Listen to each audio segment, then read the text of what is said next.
Details చూస్తే ఎమ్మెల్యేగా పోటీ చేసిన పవన్ కళ్యాణ్ కేంద్ర మంత్రి కాబోతున్నారా? పిఠాపురం ఎమ్మెల్యే గారి తాలూకా అంటూ ప్రచారం ఆంధ్రలో దుమ్మిరేగిపోతున్న వేళ పవన్ కళ్యాణ్ను కేంద్ర మంత్రి చేయాలని ప్రధాని మోడీ, కేంద్ర హోంమంత్రి అమిత్ షా డిసైడ్ అయినట్టు తెలుస్తుంది. 2014లో పార్టీ స్థాపించిన నాటి నుండి పవన్ కళ్యాణ్ బీజేపీకి సన్నిహితంగానే ఉన్నారు. కాపు సామాజిక వర్గానికి చెందిన పవన్ అంటే ప్రధానికి ప్రత్యేక అభిమానం. 2 తెలుగు రాష్ట్రాల్లో బీజేపీ శాసించడానికి ఎంతో అవసరం. ఈ నేపథ్యంలో ఏపీ రాజకీయాలు ఎలా ఉన్నా సీఎంగా కూటమి వచ్చినా, జగన్ వచ్చినా పవన్ను మాత్రం సెంట్రల్ క్యాబినెట్లో స్థానమిచ్చి ఏపీ సీఎంకు సమాన స్థాయిలో నిలపాలని కేంద్ర ప్రభుత్వ పెద్దలు భావిస్తున్నట్లు అంచనా. ఎగ్జిట్ పోల్స్ అన్నీ కేంద్రంలో మోడీ వన్స్ మోర్ అంటున్నాయి.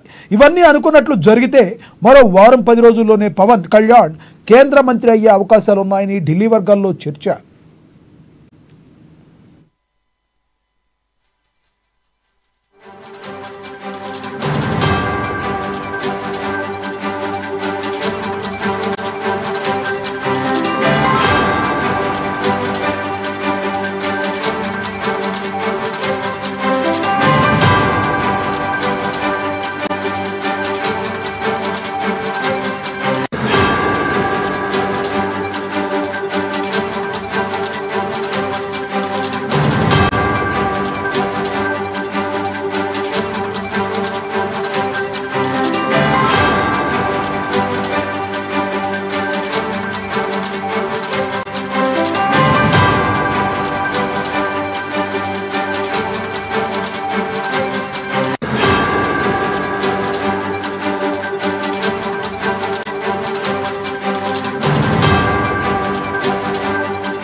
ఎమ్మెల్యేగా పోటీ చేసిన పవన్ కళ్యాణ్ కేంద్ర మంత్రి కాబోతున్నారా?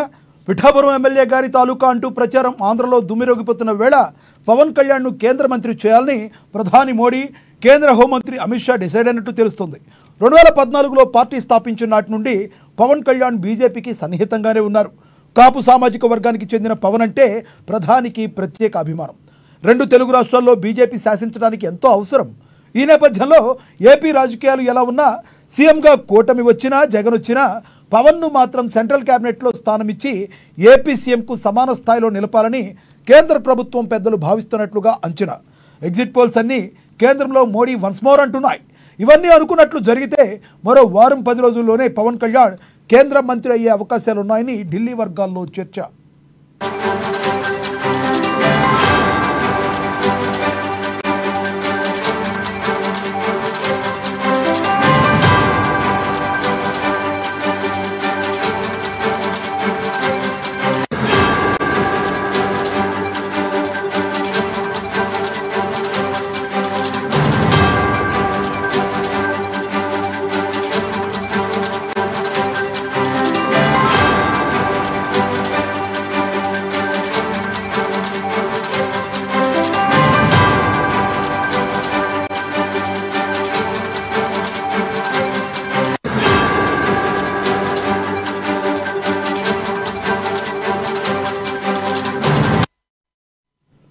ఎమ్మెల్యేగా పోటీ చేసిన పవన్ కళ్యాణ్ కేంద్ర మంత్రి కాబోతున్నారా? పిఠాపురం ఎమ్మెల్యే గారి తాలూకా అంటూ ప్రచారం ఆంధ్రాలో దుమ్మురోగుతున్న వేళ పవన్ కళ్యాణ్ను కేంద్ర మంత్రి చేయాలని ప్రధాని మోడీ, కేంద్ర హోంమంత్రి అమిత్ షా డిసైడ్ అయినట్టు తెలుస్తుంది. 2014లో పార్టీ స్థాపించిన నాటి నుండి పవన్ కళ్యాణ్ బీజేపీకి సన్నిహితంగానే ఉన్నారు. కాపు సామాజిక వర్గానికి చెందిన పవన్ అంటే ప్రధానికి ప్రత్యేక అభిమానం. 2 తెలుగు రాష్ట్రాల్లో బీజేపీ శాసించడానికి ఎంతో అవసరం. ఈ నేపథ్యంలో ఏపీ రాజకీయాలు ఎలా ఉన్నా సీఎంగా కూటమి వచ్చినా, జగన్ వచ్చినా పవన్ను మాత్రం సెంట్రల్ క్యాబినెట్లో స్థానమిచ్చి ఏపీ సీఎంకు సమాన స్థాయిలో నిలపాలని కేంద్ర ప్రభుత్వ పెద్దలు భావిస్తున్నట్లుగా అంచనా. ఎగ్జిట్ పోల్స్ అన్నీ కేంద్రంలో మోడీ వన్స్ మోర్ అంటున్నాయి. ఇవన్నీ అనుకున్నట్లు జరిగితే మరో వారం 10 రోజుల్లోనే పవన్ కళ్యాణ్ కేంద్ర మంత్రి అయ్యే అవకాశాలున్నాయని ఢిల్లీ వర్గాల్లో చర్చ జరుగుతుంది.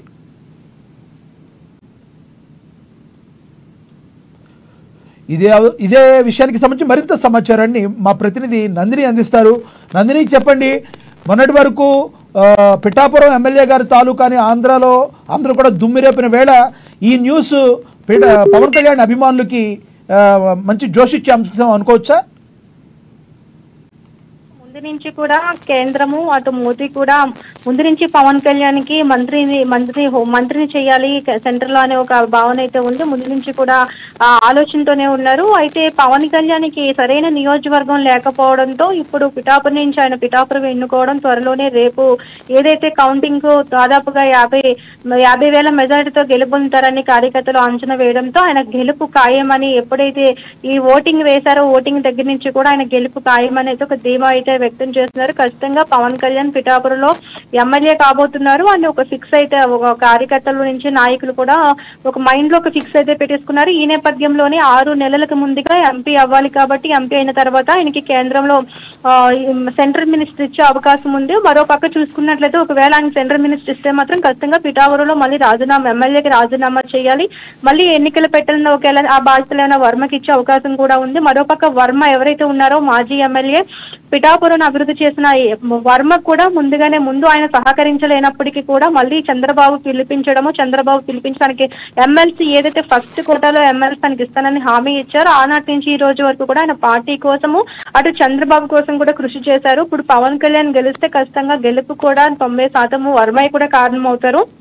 మరో పక్క చూసుకున్నట్లయితే ఇటు రాష్ట్రంలో ఏ కీలక పదవి తీసుకున్నా సరే ఒకవేళ వర్మగన ఒకవేళ మీరన్నట్లు అదే జరిగితే ఒకవేళ పిఠాపురంకి పవన్ ఎమ్మెల్యేగా రాజీనామా చేసి ఎంపీగా ఆయన వెళ్ళినట్టయితే మంత్రిగా, మరి వర్మ జనసేనలోకి రావడం జరుగుతుందా? ఏ పార్టీ నుంచి పోటీ చేయడం జరుగుతుంది? అంటే ఖచ్చితంగా వర్మ మాత్రం తను కాన్సెప్ట్ ఒకటే పెట్టుకున్నారు. తను 2014లో వర్మకి టీడీపీ సీట్ ఇవ్వలేని నిమిత్తం ఆయన ఇండిపెండెంట్ గా పోటీ చేసి ఇండిపెండెంట్ గానే గెలిచారు. గెలిచిన తర్వాత అక్కడ ఎవరైతే టీడీపీ నేత ఉన్నారో ఆయన ఓడిపోవడం, తర్వాత వర్మ ఇండిపెండెంట్ గా గెలవడం, వర్మ టీడీపీకి వెళ్లడం కూడా జరిగింది. ముందు నుంచి కూడా పార్టీ సిద్ధాంతాలకు చంద్రబాబు ఏం చెప్తే అదే మాట మీద ఎప్పుడు కూడా నిలబడే వర్మ ఈసారి ఖచ్చితంగా చంద్రబాబు ఏం చెప్తే అదే వేలో నడిచేటట్టుగానైతే ఉన్నారు. ఇప్పటికి కూడా ఆయన వర్మ కూడా అదే మాట చెప్తున్నారు. మా అధిష్టానం మా అధినాయకుడు ఏం చెప్తే మేము అదే చేస్తామన్నారు. ఖచ్చితంగా ఒకవేళ జనసేన పార్టీ కండువా కప్పుకొని ఒకవేళ పోటీ చేయమన్నా కూడా తను సిద్ధంగా ఉన్నట్లుగా తెలుస్తుంది. ఎందుకంటే చంద్రబాబు మాటను అయితే తూచే తప్పకుండా పాటిస్తారు కాబట్టి అది ఖచ్చితంగా జరిగే అవకాశాలు అయితే ఉంటాయి. మరో పక్క చూసుకున్నట్లయితే ఇటు రాష్ట్రంలో ఎటువంటి కీలక పదవి ఇచ్చినా కూడా పవన్ కళ్యాణ్ కి అటు నారా లోకేష్ కూడా మధ్యలో గ్యాప్ వచ్చే అవకాశం అయితే ఉంది. ముందు నుంచి కూడా పవన్ కళ్యాణ్ సీఎం అని కార్యకర్తలు అధినేతలు అన్నప్పటికీ కూడా ఒక పక్కన ఏదైతే వీళ్ళిద్దరూ కలిసిన ప్రతి చోట కూడా ఎక్కువ కమ్యూనికేషన్ గ్యాప్ కూడా ఉంటూ వచ్చింది నారా లోకేష్ కి పవన్ కళ్యాణ్ కి. ఈ నేపథ్యంలో వీరిద్దరికి కూడా రాష్ట్రంలో ఎటువంటి కీలక పదవి ఇచ్చినా కూడా ఇబ్బందులు ఎదురయ్యే అవకాశం ఉంటుంది. అటు చంద్రబాబు కూడా మధ్యలో నలిగిపోయే అవకాశం ఉంటుంది. కాబట్టి అటు ఏదైతే కూటమి ఏర్పడడానికి కూడా కారణం కూడా పవన్ కళ్యాణ్ చెప్పాలి. ఎందుకంటే ముందు నుంచి కూడా చంద్రబాబుకి మోడీ కూడా పడేది కాదు. మనం చూసిన 2019 నుంచి కూడా ఇటువంటి విమర్శలు కూడా వస్తూ ఉన్నప్పటికీ కూడా ఖచ్చితంగా కూటమికి గెలిచింది. బీజేపీ ఇందులో కూటమిలో కలిసిందంటే దానికి కారణం కూడా ముందు నుంచి పవన్ కళ్యాణ్ చెప్పాలి. మోడీతో మాట్లాడము, అమిత్ షాతో మాట్లాడము, చంద్రబాబుని కల్పించడం, ఇవన్నీ కోఆర్డినేటింగ్ చేసుకుని ఇప్పటికీ కూటమితో కలిసారంటే మొత్తం కృషి అంతా కూడా పవన్ కళ్యాణ్ అని చెప్పొచ్చు. మరో పక్క చూసుకున్నట్లయితే ఖచ్చితంగా ఇక్కడ మాత్రము పవన్ కళ్యాణ్ మాత్రం కేంద్రంలో మంత్రిస్తే మాత్రం వైసీపీ కీలక నేతలు అంబటి రాంబాబు కావచ్చు వీళ్ళందరికీ కూడా గట్టిగా కూడా కౌంటర్ ఇచ్చే అవకాశం అయితే ఉంది. మరో పక్క ఏదైతే ఢిల్లీలో గుసగుసలు వినిపిస్తున్నాయో పవన్ కళ్యాణ్ కి సెంటర్ లో మినిస్టర్ ఇచ్చే అవకాశాలు ఉంటాయని ఖచ్చితంగా అది మాత్రం అయితే మాత్రం కార్యకర్తల్లో మరింత జోష్ పెరుగుతుంది. జనసేన కూడా మరింత పుంజుకునే అవకాశం కూడా మెండుగా కనిపిస్తున్నాయనే చెప్పాలి. అయితే నందిని ఒకవైపు పిఠాపురం ప్రజలందరూ పవన్ కళ్యాణ్ మా ఎమ్మెల్యేగా ఉంటారని మరి ఆశ పెట్టుకున్న వేళ కేంద్ర మంత్రి అయితే పిఠాపురంకి మంచి జరగవచ్చు, నిజంగా పిఠాపురంలో గొప్పగా డెవలప్ చేయొచ్చు, కానీ మా ఎమ్మెల్యే పవన్ కళ్యాణ్ కాదన్నప్పుడు వాళ్ళు ఏమైనా డిసప్పాయింట్ అయ్యే అవకాశం ఉందా? రేపొద్దున దాన్ని ఒక అస్త్రంగా మలుచుకునే అవకాశం ఉందా వైసీపీ?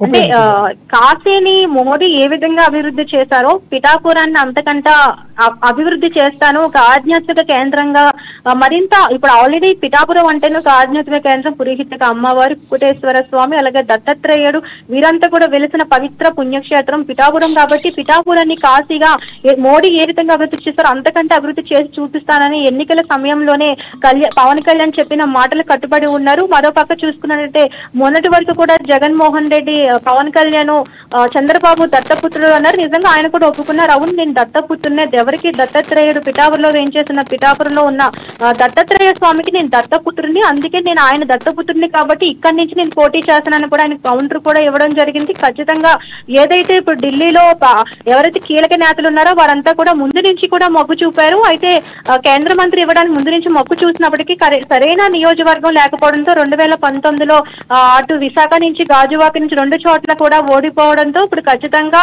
ఎమ్మెల్యే అయ్యారు కాబట్టి మళ్ళీ ఇప్పుడు ఎంపీ ఇచ్చిన తర్వాత అక్కడి నుంచి కేంద్రంలో మంత్రి ఇచ్చే అవకాశాలు కూడా కనిపిస్తున్నాయనే చెప్పాలి.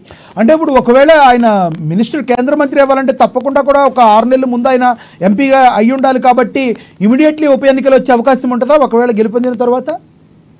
ఖచ్చితంగా ఆ నిర్ణయం అంటే ఇప్పుడు గవర్నమెంట్ మాత్రం కూటమి వచ్చిందంటే ఖచ్చితంగా నిర్ణయం తీసుకుంటారు. దానికి ఆ విధంగానే ప్రొసీజర్ కూడా ఉంటుందనే తెలుస్తుంది. ఎందుకంటే ఇప్పుడు మళ్ళీ దానికి ఎమ్మెల్యేగా రాజీనామా చేసిన తర్వాతే కాబట్టి ఎంపీ ఇవ్వాలి, ఎంపీ ఇచ్చిన తర్వాత అక్కడ కేంద్ర మంత్రికి ఇస్తారు.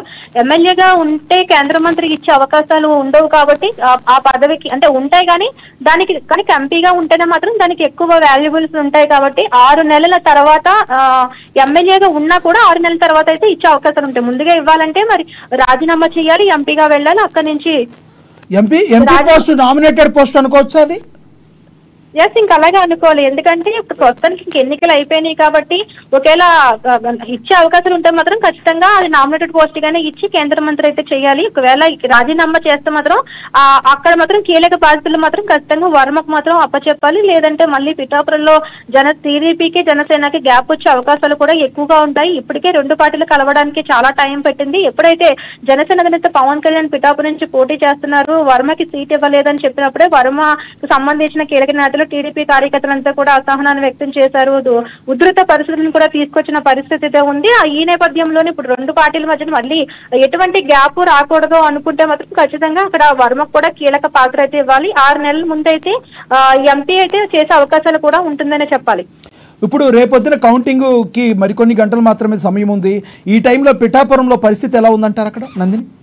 ప్రస్తుతానికి పిఠాపురంలో పరిస్థితి అయితేనే అంతా కూడా కూల్ గానే ఉందని చెప్పాలి. ఎందుకంటే నిన్న రాత్రి కేంద్ర బలగాలు కూడా మోహరించాయి. ప్రస్తుతానికి మొన్నటి వరకు కూడా సర్వేలు చేసుకునే వారికి టీవీ మీడియా అంతా కూడా పిఠాపురం వచ్చినప్పుడు చాలా మంది మా పవన్ కలుస్తారు లేదంటే మా గీత గెలుస్తుందని చెప్పేవారు. కానీ ఈ రోజు మీడియా వాడికి వెళ్ళి ఎవరు గెలుస్తారు ఎవరికి ఓటేస్తారంటే కూడా ఎవరు మాట్లాడిన పరిస్థితి. ఎందుకంటే ఖచ్చితంగా అక్కడ గ్లాస్ గెలుస్తుందని అందరికీ తెలుసు. కానీ అవతల పార్టీ వాళ్ళు మళ్ళీ వీళ్ళని టార్గెట్ చేస్తారనే భయంతో కొంతమంది కూడా మీడియా ముందు కూడా మాట్లాడిన పరిస్థితి అయితే ఉంది. ఎందుకంటే మరి కొద్ది గంటల్లోనే ఇక్కడ గ్లాస్ వస్తుంది ఇంకా మాకు ఆ ధీమా ఉందని రెండో మాట కదా ఎక్కడ కూడా మాట్లాడట్లేదు. ఎందుకంటే వైసీపీ మమ్మల్ని టార్గెట్ చేస్తుందని కూడా చెప్తున్నారు. ఖచ్చితంగా ఇప్పుడు చెప్పాలంటే గీత గారు కూడా కొంచెం కామ్ అయ్యారని చెప్పాలి. ఎందుకంటే మొన్నటి వరకు ఆవిడ మీడియాతో ఏదో మాట్లాడిన వ్యక్తి ఈ రోజు 2 రోజుల నుంచి కూడా మీడియా ముందు కూడా రావట్లేదు, మీడియాతో కూడా మాట్లాడట్లేదు. ఎక్కడ చూసినా గ్లాస్ అంటున్నారు.